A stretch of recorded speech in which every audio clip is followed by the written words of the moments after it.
अब हम नीचे दिए गए वर्ण विच्छेद को समझते हैं। वर्ण विच्छेद का मतलब होता है अक्षरों के टुकड़े। अक्षरों के टुकड़े यानी अक्षर होते हैं स्वर और व्यंजन। तो स्वर और व्यंजन को जब हम अलग अलग कर देते हैं, उनके टुकड़े कर देते हैं, तो उसे वर्ण विच्छेद कहते हैं। अब देखिए, इसमें हमें व्यंजन और स्वरों को अलग अलग करना है। देखिए, जैसे यहाँ सबसे पहले है बा, तो देखिए ब के नीचे हलंत प्लस आ। तो ये ब के नीचे हलंत क्यों है? क्योंकि ये ब आधा है।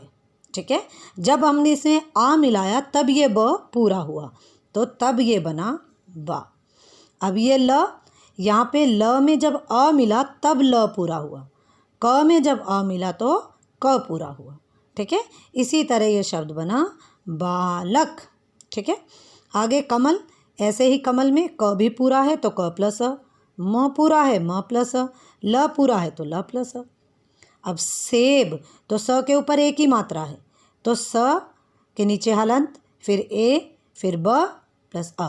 अब आपको एक चीज़ याद रखनी है कि स के साथ अगर एक ही मात्रा लगी हुई है तो अ नहीं आएगा, क्योंकि कोई भी स्वर जब किसी व्यंजन में मिलता है तो वो उसको पूरा कर देता है। ठीक है, तो ये स में जब ए मिला तो ही ये स पूरा हो गया और एक ही मात्रा साथ में लग गई, इसीलिए आपको अलग से अ लिखने की ज़रूरत नहीं है। अ सिर्फ आप उसी अक्षर में लिखोगे जहाँ पर वो अक्षर पूरा होगा और उसके साथ कोई मात्रा नहीं होगी। ठीक है, ऐसे ही घर, देखो घ अ र अ, मंदिर। अब देखो म, अब ये अंग की बिंदी लगी है तो हमने यहाँ पे अंग लिख दिया। ठीक है, तो अंग ही इसमें मिल गया, तो ये अ भी मिल गया और बिंदी भी मिल गई।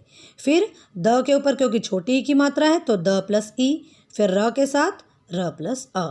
ठीक है, इसी तरह से हम सारे वर्ण विच्छेदों को करेंगे।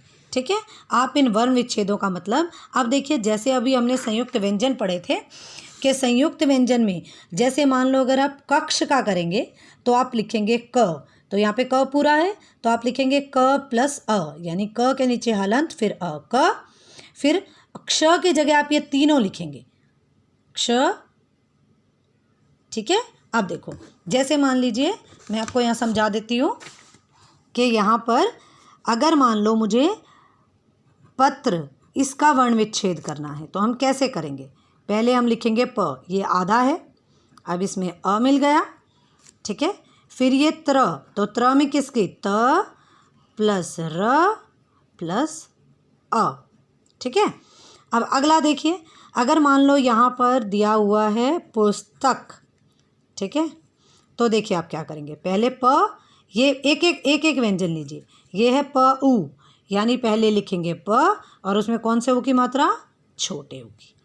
अब देखिए यहाँ पर ये स आधा है, आधे का मतलब होता है उसमें अ मिला हुआ नहीं होता, तो हम स ऐसे ही रहने देंगे, इसके बाद हम अ नहीं लिखेंगे। अब त क्योंकि पूरा है तो त के बाद क्या लगेगा? अ। वेरी गुड, क्योंकि त पूरा हो गया। क भी हमारे पास पूरा है तो क प्लस अ। समझ आई आपको?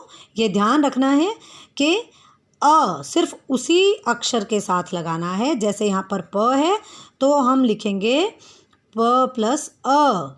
ठीक है, अगर यहाँ पर सिर्फ आधा स है तो वो सिर्फ होगा आधा स। ठीक है, और अगर प के साथ उ की मात्रा है तो आप लिखेंगे प प्लस बड़ा ऊ, यहाँ पे ये हलंत लगाना ज़रूरी है और ये ऊ। अगर मैंने यहाँ पे लिख दिया ऐसे, ठीक है, तो आप क्या लिखेंगे? प के नीचे हलंत और बड़े ओ की मात्रा। ठीक है, कोई भी आप अक्षर लीजिए, मान लिया आपने लिखा है क प्लस ई, तो आप लिखेंगे क, इसके नीचे हलंत और बड़ी ई की मात्रा। ठीक है, समझ आ गई? और अगर सिर्फ आपको क ही लिखना है तो क प्लस अ मिलकर बनेगा क। ठीक है।